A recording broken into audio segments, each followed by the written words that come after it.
할렐루야. 저희는 지금 주일마다 사도행전 강해를 진행하고 있습니다. 사도행전 강해를 진행하게 되는 이유는요, 우리가 매일 성경 본문에 따라 진행되기 때문에 사도행전 강해가 따라서 진행되고 있습니다. 이 강해도 사도행전 강해는 다음 주면 끝이 납니다. 많은 지도와 지명이 나와서 힘들었을 텐데 잘 따라와 주셔서 감사합니다. 오늘은 사도행전에서 특별히 3차 선교 여행이 진행될 예정입니다. 우리 혹시 기억나시나요? 1차 선교 여행 때 우리가 제목이 어떠한 제목으로서 1차 선교 여행을 떠났죠? 바로 준비하시는 하나님이라는 제목으로 1차 선교 여행을 떠났습니다. 그래서 하나님께서 누굴 준비하신 거죠? 바로 동역자들을 준비해 주시고 또한 하나님의 나라를 위하여 바로 우리를 준비하셨다라는 것을 우리가 본문을 통해서 살펴보았습니다. 그리고 2차 선교 여행 혹시 기억나시나요? 2차 선교 여행. 2차 선교 여행은 바로 제목이 하나님의 뜻을 따라 맞습니다. 하나님의 뜻을 따라 그래서 도시마다 어떤 것이 하나님의 뜻이었는지 하나씩 깊이 살펴보았습니다. 오늘은 드디어 3차 선교 여행을 떠날 예정입니다.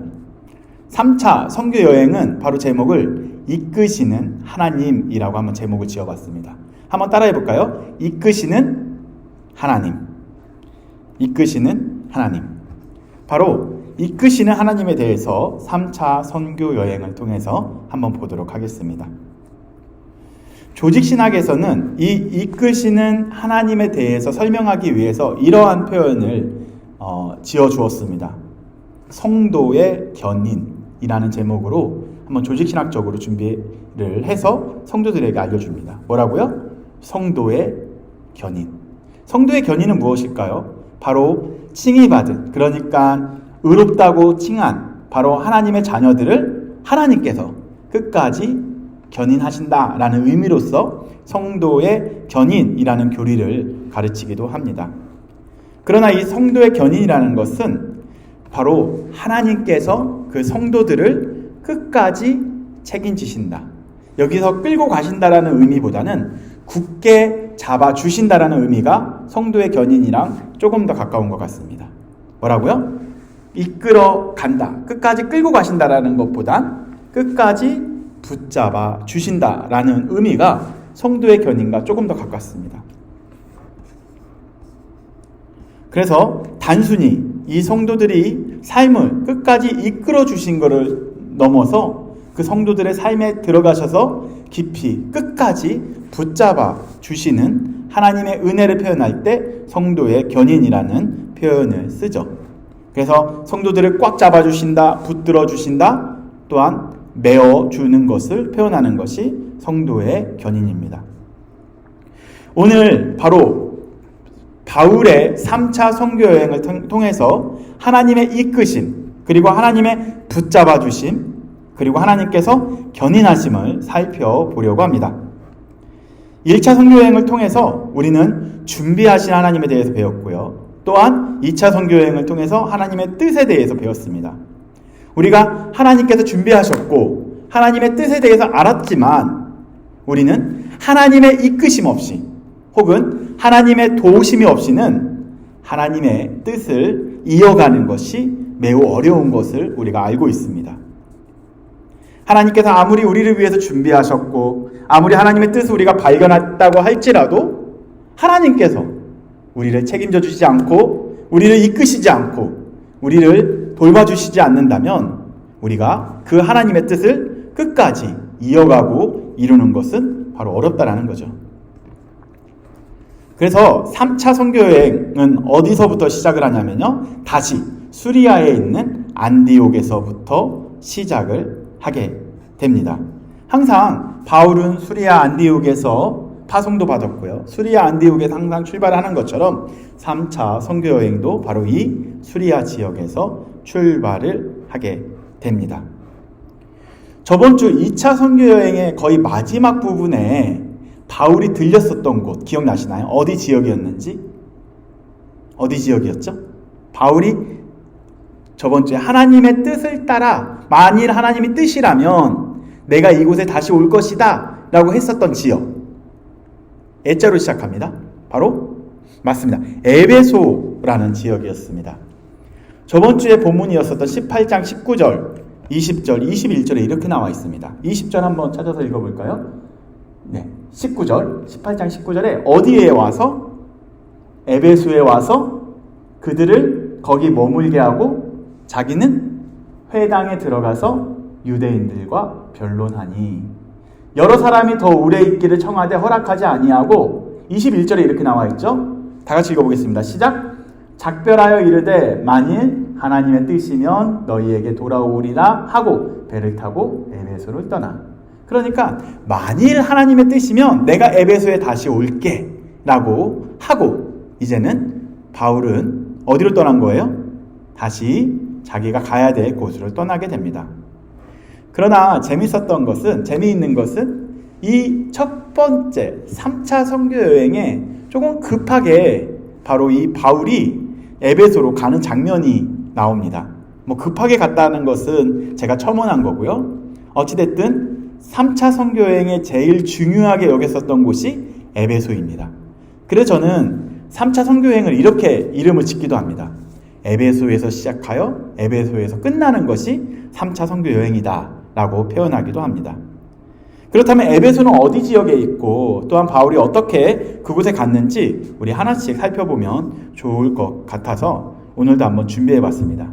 그래서 3차 선교 여행은 먼저 지도를 보기 전에 마인드맵을 한번 더 보여드리면 좋겠습니다. 마인드맵에서 보시게 되면 3차 선교 여행의 첫 번째 갔었던 곳이 에베소 지역인 거죠. 그래서 에베소에서는 세 가지 사건을 기억해야 합니다. 첫 번째 사건이 12명이 성령을 받는 장면, 그 다음에 두란노 서원이 부흥했었던 장면, 그리고 마지막으로 연극장에서 폭동이 일어난 사건이 바로 에베소에서 있었던 사건이다 보시면 됩니다. 이 에베소에서 3년 정도 바울은 사역을 했는데요. 바로 이 연극장 폭동으로 인해서 바울은 다른 지역으로 갈 수밖에 없는 상황에 이르게 되죠.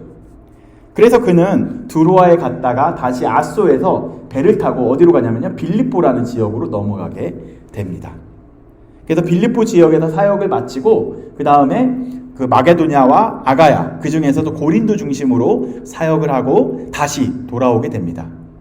그래서 한번 지도를 통해서 어떻게 그가 이동했는지 하나씩 잠깐만 살펴보면 좋겠습니다. 이렇게 펴주시면 첫 번째 안디옥에서 어디로 갔냐면 이렇게 육지로 쭉 올라갔죠. 그래서 아시아라는 지역에 있는 에베소에 도착을 합니다. 그래서 에베소에서 몇 년 동안 사역을 했다고요? 3년 정도 사역을 한 거죠. 아까 보았다시피 몇 명이 성령을 받았다고요? 12명이 성령을 받았습니다. 그런데 그 12명의 정체가 밝혀집니다. 그 12명이 누구였냐면 사실 전에 세례 요한이라는 사람 혹시 기억나시나요? 누가복음 강의 때 봤었던? 세례 요한에게 물 세례를 받은 사람들이었습니다. 다시 말해서 에베소 지역에 기독교인이 있었다 없었다? 이미 기독교인은 있었습니다. 그 사람들 중에서 12명이 세례 요한에게 물 세례를 받은 하나님의 사람들이 모여 있었습니다. 그러나 그들이 바로 바울의 가르침을 통해서 바울의 복음 전파를 통해서 성령의 세례를 받게 됩니다. 그래서 이젠 12명의 제자와 같이 그들이 그곳에서 성령을 받으면서 에베소 지역에서 귀한 사역을 잘 감당하게 되죠. 뿐만 아니라 3년 동안 바울이 집중했었던 사역은 주일에 말씀 전파 사역을 했고요. 주일이라고 하기보다는 안식일에 말씀 사역을 감당을 했고요. 주중에는 두란노라는 서원에 갑니다. 그 서원에서 날마다 하나님의 말씀을 전파하기 시작을 하는 거죠. 그로 인해서 그 에베소에 모여있는 유대인들과 바로 헬라인들이 주의 말씀을 듣고 하나님의 나라의 백성이 되게 됩니다. 여기까지는 매우 좋았습니다. 행복하게 목회 사역을 잘 감당할 수 있었을 텐데 항상 복음이 전파될 때 좋은 일만 있는 건 아닌 것 같습니다. 바로 더 이상 복음을 전파하지 못하도록 방해하고 또한 막는 사람들이 일어나기 시작을 하죠.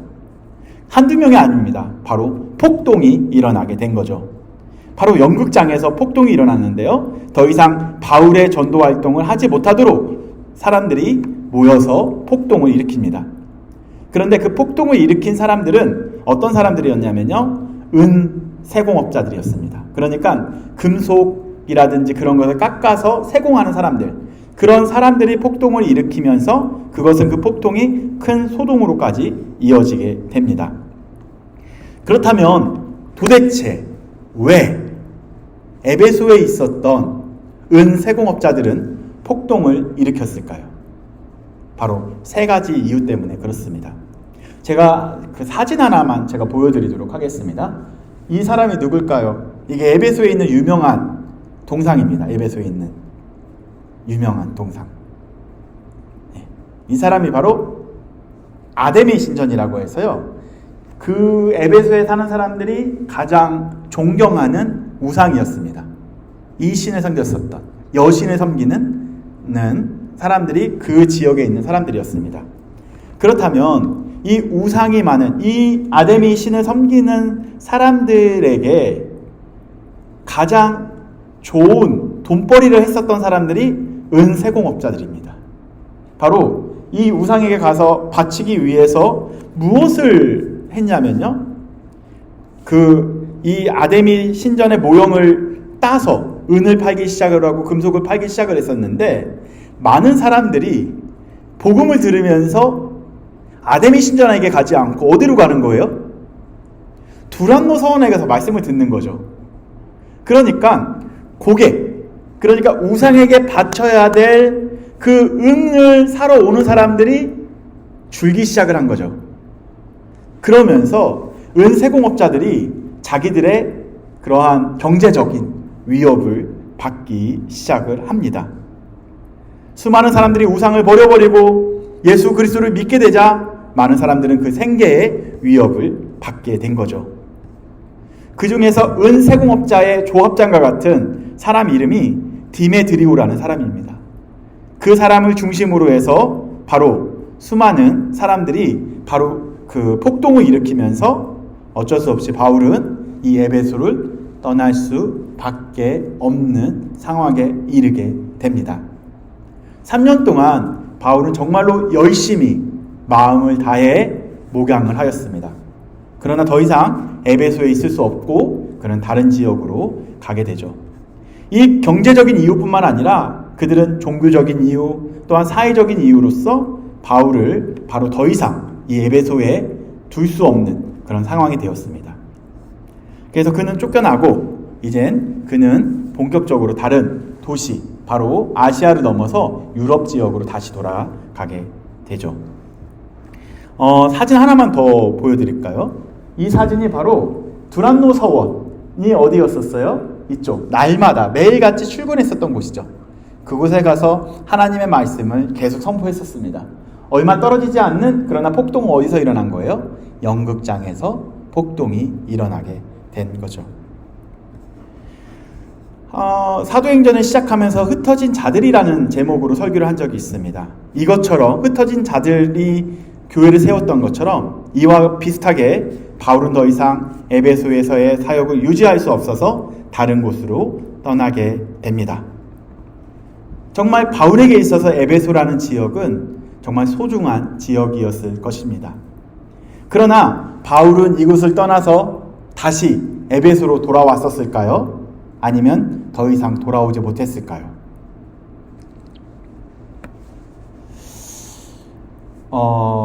답은 바로 돌아오지 못했다입니다. 그런데 가장 가까운 오늘 본문에서 나오는 밀레도라는 지역에까지는 왔는데 에베소까지는 가지 못하고요. 오늘 본문에서 에베소에서 같이 사역했었던 그 동역자들을 밀레도로 오라고 요청을 하는 것이 오늘 본문입니다. 그렇다면 에베소로 떠나서 그가 밀레도까지 다시 돌아온 상황을 짧게, 아주 짧게 여러분들에게 설명해드리고 밀레도 지역에서 다시 한번 바울이 에베소 사람들에게 무엇을 얘기했는지 보고 오늘 본문을 마치도록 하겠습니다. 우선 에베소로 떠나서 바울은 어디로 갔냐면요, 드로아라는 지역으로 갑니다. 드로아는 에베소에서 조금 더 북쪽으로 올라가게 되면 드로아라는 도시가 있습니다. 근데 그 지역에서 바울이 그 설교를 하는데요, 많은 사람들이 복음을 잘 들었습니다. 그러나 유두구라는 청년 한 명이 있었어요. 그 청년이 창가에서 떨어져 죽게 됩니다. 그러나 바울은 그 유독을 어떻게 하죠? 다시 살리고 기도로 살려서 죽은 자를 살리는 역사까지도 드로아 지역에서 있게 되고요. 그 다음에 드로아에서 지도를 다시 한번 보시면요, 그 아소라는 도시로 가게 됩니다. 에베소에서 드로아로 올라간 다음에 드로아에서 조금만 더 가면 아소라는 항구 도시가 있습니다. 그 항구 도시에 가서 배를 타고 어디로 가냐면요, 바로 빌립보라는 지역으로 가게 됩니다. 그래서 빌립보 지역에서 사역을 한 다음에 그 다음에 다시 아가야, 마게도냐와 아가야라는 지역에 왔다 갔다 한 다음에 고린도 지역에서 조금 오랫동안 머물고 다시 백합니다. 백을 해서 어디까지 가게 되냐면요, 다시 빌립보로 돌아가서 다시 드로아로 오고 그 다음에 에베소로 가지 않고 어디로 왔냐면요, 77번이라고 쓰여져 있는 밀레도라는 지역에 도착을 하게 되죠. 그래서 오늘 본문은 어디에 지금 있는 상황이냐면요, 이 밀레도라는 곳에 도착을 해서 에베소 사람들을 불러 모읍니다. 그래서 그들에게 마지막으로 설교를 하고 그 다음에 3차 선교 여행을 마치기 위하여 여러 지역을 왔다 갔다 한 다음에 다시 가이사랴, 예루살렘까지 도착을 하는 것이 3차 선교 여행의 끝으로 보면 됩니다. 그러면 바로 밀레도에서 어떠한 일이 있었는지, 바로 하나님께서 사도 바울을 어떻게 이끄셨는지 한번 조금 더 깊이 보도록 하겠습니다. 밀레도, 이 밀레도라는 지역, 제가 이 본문 말씀을 연구하고 또한 묵상하면서 마치 어느 지역과 같다고 생각을 했냐면 필라델피아와 같다는 생각을 했습니다. 왜 필라델피아와 같다고 생각을 했냐면요, 저희가 2년 전에 그 미국으로 간다고 하니까 많은 사람들이 질문을 해요. 목사님 어디로 가요? 하니까 필라델피아로 갑니다. 그러니까 사람들이 필라델피아요? 라고 이렇게 다시 역질문을 하더라고요. 어떻게 설명하면 좋을까 하다가 필라델피아는 유명한 게 치즈가 굉장히, 치즈 아니면 또 스테이크? 그게 되게 유명했었던 것 같습니다. 자녀들도 그 필라델피아 간다니까 어떤 친구들은 캘리포니아? 라고 물어보기도 했다고 하더라고요. 이만큼 필라델피아라고 소개를 하려면, 필라델피아는 어디에 있냐면 뉴욕과 워싱턴 DC 사이에 있는 도시야. 치즈가 유명하고 그런 곳이야.가 이게 전부였었던 것 같아요. 그렇게 필라델피아를 소개했었던 것처럼 밀레도 하면 여러분들 밀레도라고 들어보셨습니까? 신앙생활을 우리가 10년, 20년, 30년 혹은 40년 이상을 하신 분도 계시겠지만 그렇게 오랫동안 신앙생활을 했지만 밀레도라는 도시 들어보셨어요? 어색하죠? 그러나 밀레도가 정말 중요한 도시입니다. 그런 도시에 도착을 해서 사실 밀레도에서 도착을 하자마자 그가 가장 가고 싶었었던 지역이 어디였을까요? 밀레도에 도착을 해서 에베소겠죠. 에베소까지는 43km입니다. 그래서 왕복을 하면 2박 3일, 3박 4일 정도면 왔다 갔다 할 수 있는 거리입니다. 마치 이런 거죠. 저희가 나중에 예를 들어서 필라델피아라는 지역이 아닌 다른 지역에 있었다고 봅시다. 저희가 워싱턴 DC에 도착을 했어요. 그럼 당연히 필라델피아를 방문할까요? 방문 안 할까요? 성도들이 있으면 방문하겠죠. 이처럼 정말로 중요한 지역, 빌레도에 도착을 하자마자 가고 싶었었던 곳은 에베소였는데 그는 갈 수가 없는 상황이 있었던 거죠. 그래서 많은 학자들은 그가 폭동 때문에 더 이상 못 들어가서 그렇게 했었을 것이다라고 주장하는 분도 있습니다. 아무쪼록 바울은 본인은 가지 못했지만 바로 사람들을 보냅니다. 보내는 장면이 바로 오늘 본문 17절에 나옵니다. 17절 말씀 한번 찾아보도록 하겠습니다. 17절 말씀 보시면요, 바울이 어디에서? 밀레도에서 사람을 어디로 보낸 거예요? 에베소로 보내요. 누구들을 청한 거죠? 교회의 장로들을 청한다. 교회 장로들이라는 표현은 교회 어른들, 그러니까 교회 리더들을 청한다라고 보시면 됩니다. 바로 교회 리더들을 데리고 어디로 내려오게 되냐면요, 바로 밀레도라는 지역으로 다시 교회 리더들과 함께 바울을 만나러 내려오게 되죠. 약 45km 정도, 3박 4일 정도 후에 바로 그 에베소에 있는 리더들과 드디어 바울은 만나게 됩니다. 이게 짧은 시간은 아닐 겁니다. 떨어진 시간이 오랜 시간 동안 떨어져 있었지만 다시 만나서 바로 그들에게 설교하는 장면이 오늘 본문 말씀이죠. 그렇다면 어떤 내용으로 설교를 했는지 우리가 18절, 19절, 20절, 21절을 하나씩 살펴보도록 하겠습니다. 18절에 이렇게 나와 있습니다. 18절 말씀을 함께 다 같이 읽어보도록 하겠습니다. 그가 밀레도에서 에베소 장로들에게 이야기하는 거죠. 한번 다 같이 읽어보겠습니다. 시작. 오매 그들에게 말하되 아시아에서 들어온 첫날부터 지금까지 내가 항상 여러분 가운데서 어떻게 행하였는지를 여러분도 아는 바니 라고 이야기를 하죠. 즉 처음 그 장로들, 그러니까 3차 선교여행을 했을 때 처음 에베소에 도착할 때부터, 그러니까 너희 그 장로들 당신들을 만나고 나서 지금까지 처음 만났을 때부터 지금까지 뭐라고 해요? 지금까지 내가 항상 여러분 가운데서 어떻게 행했는지 여러분들이 이미 알고 있다라고 이야기하는 거예요. 그런데 여기서 번역을 다르게 번역해야 됩니다. 이거 어떻게 했나 모르겠네요. 영어는 보니까 여기는 잘했어요. 영어는 잘 봐요. 지금까지 내가 항상 여러분 가운데서 어떻게 행하는지 여러분들이 안다라고 만약에 번역을 하면, 목회자인 바울이 여러분들 가운데서 내가 어떻게 목양을 했는지에 대해서 여러분들 안다라고 번역할 수 있는 거잖아요. 근데 이 가운데라는 것이 영어의 위드로 바꿔야 됩니다. 바로 너희들과 함께 처음부터 내가 어떻게 행했는지 너희들은 이미 알고 있다라는 거죠.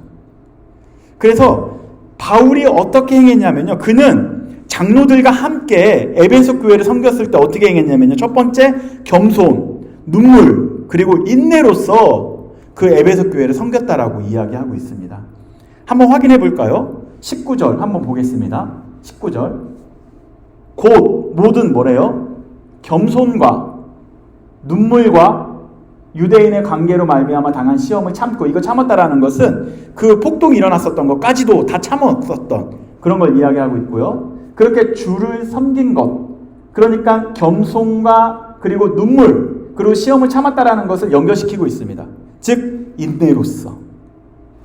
바로 바울은 에베소에 있는 도시, 그리고 에베소에 있는 교회를 어떻게 섬겼냐면요, 바로 동역자들과 함께 겸손하게 교회를 섬겼고요, 그리고 도시를 섬겼고요, 눈물로써 교회와 도시를 섬겼고요, 그리고 인내로써 교회와 도시를 섬겼다라는 거죠. 이것을 누가 알고 있을까요? 바로 동역자인 모든 사람들이 인정하고 있었다라는 거죠. 바로 이렇게 겸손과 눈물과 인내로 섬겼다라는 것을 이제 장로들에게 이야기해주고 있습니다.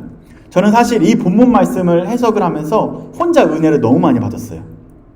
왜냐하면 제가 오늘도 그냥 그 SNS에 게시를 하긴 했는데요, 세상은 교회를 누가 눈물과 인내와 겸손으로 섬겨야 된다고 이야기를 하고 있냐면요, 목사님들만 겸손해야 하고 눈물로써 인내로써 주님을 섬겨야 한다라고 이야기하고 있습니다.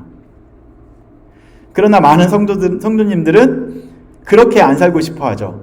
높아지기 원하고 기쁘기 원하고 즐거움으로만 주님을 섬기기 원한다라는 거예요. 그러나 중요한 것은 모든 성도, 모든 목회자 포함해서 모든 사람들이 어느 때는 눈물과 겸손과 인내로서 교회를 섬겨야 될 때가 있고요, 또한 목회자도 눈물과 겸손과 또한 인내로서 도시를 섬겨야 될 때가 있습니다. 이게 이분법적으로 나눌 수 없다라는 거죠.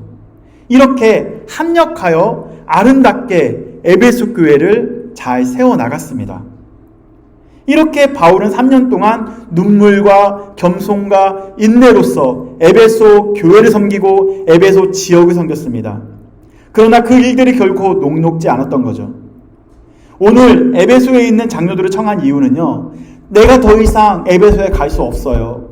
나는 지금 어디로 가냐면요, 예루살렘으로 가야 됩니다. 그러나 예루살렘으로 가게 되면 내가 죽을 수도 있을 거예요.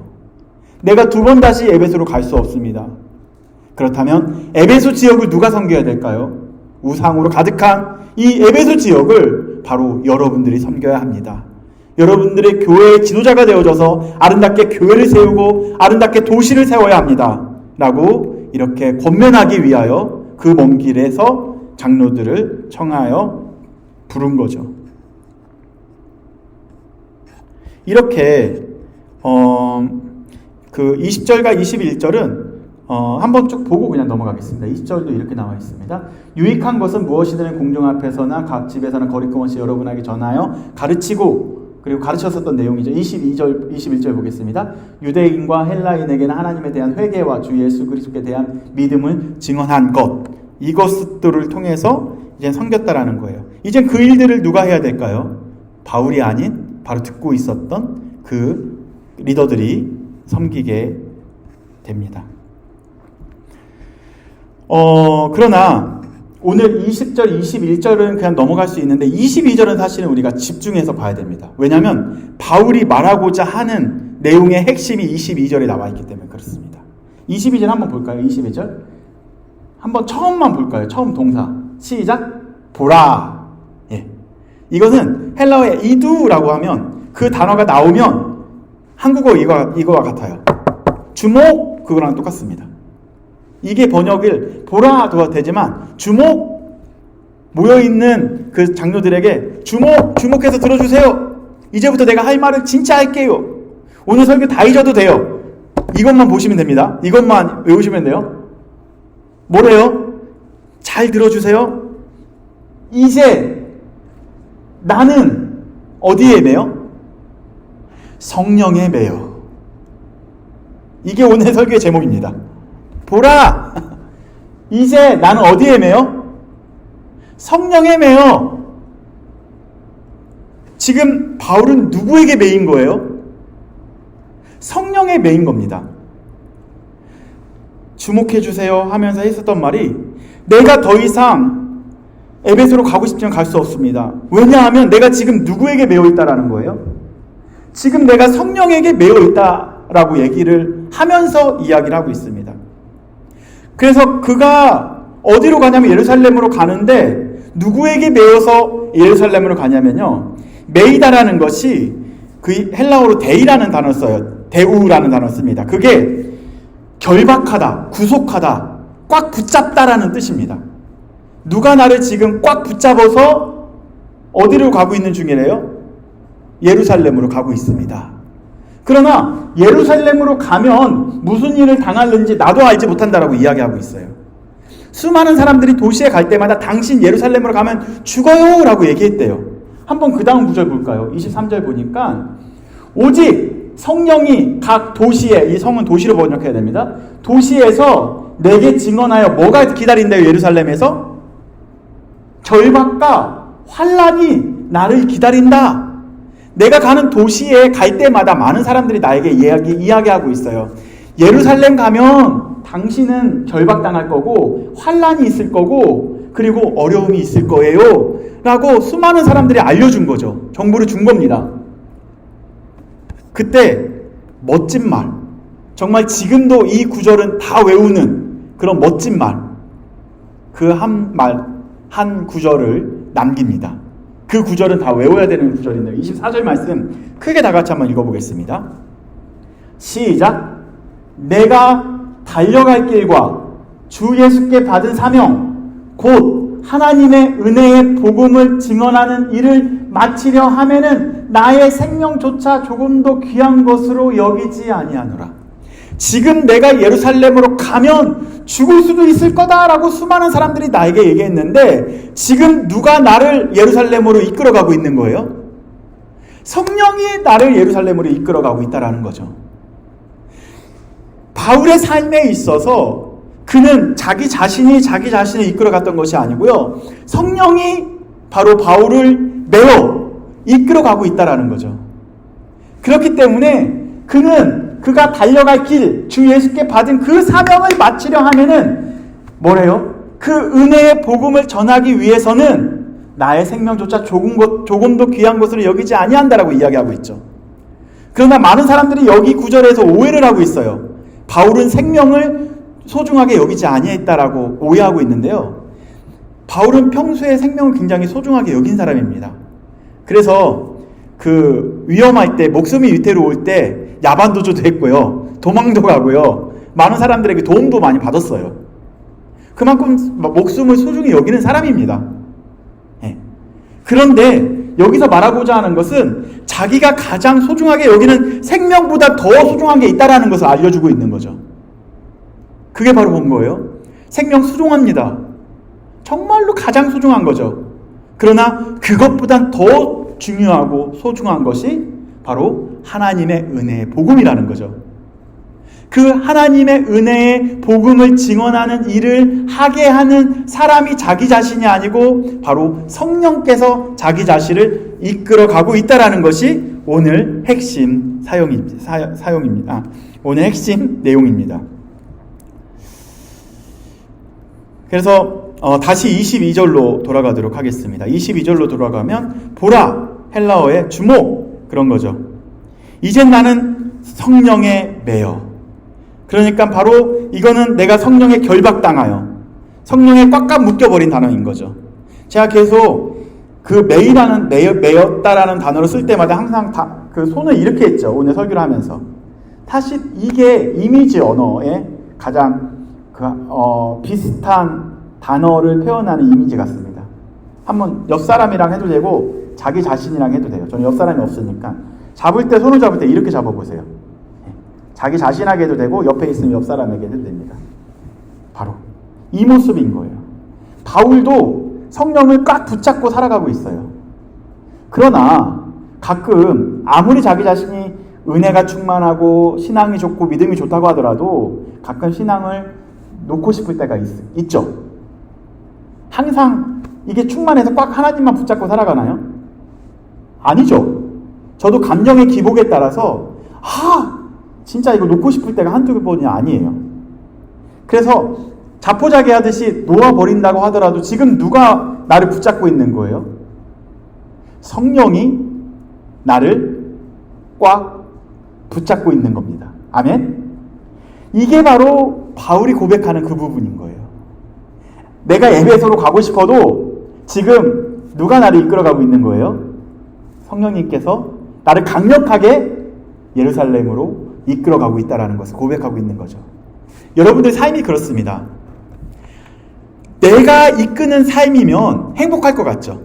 내가 원하는 대로 다 된다면 행복할 것 같죠. 사실 가장 중요한 것은 누가 이끄냐에 대한 싸움입니다. 세상 사람들과 기독교인들과의 차이점은 이건 거예요. 세상 사람들은요, 무엇이 이끌기 원하냐면요, 돈이 자기를 이끌어가기 원합니다.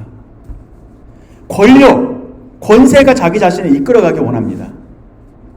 혹은 성공이 자기 자신을 이끌어가기 원합니다.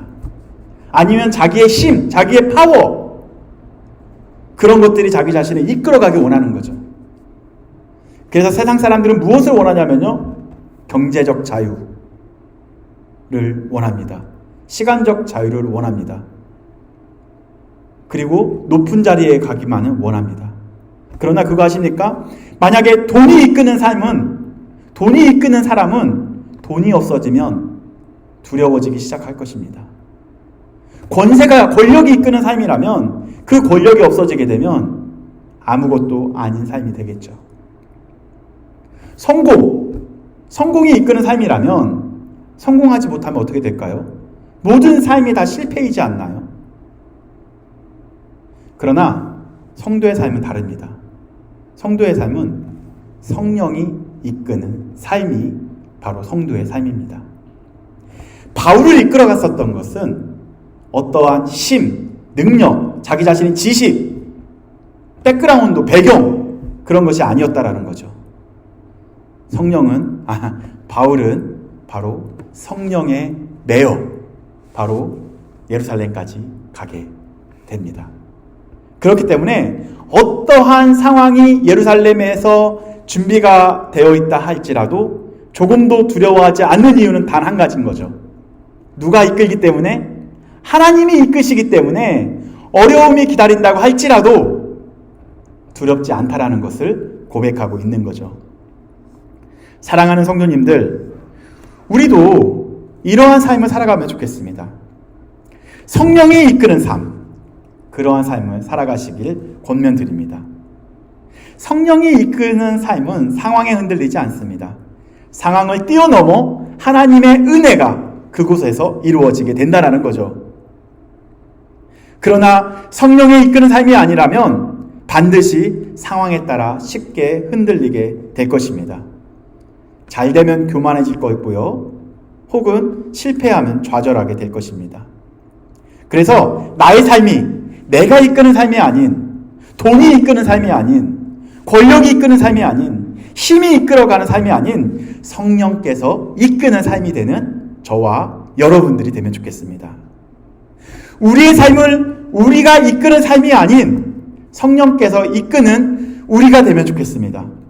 우리 교회가, 우리 공동체가 우리의 생각과 우리의 파워로 이끌어가는 것이 아닌 바로 성령께서 이끄시는 교회와 공동체가 되면 좋겠습니다.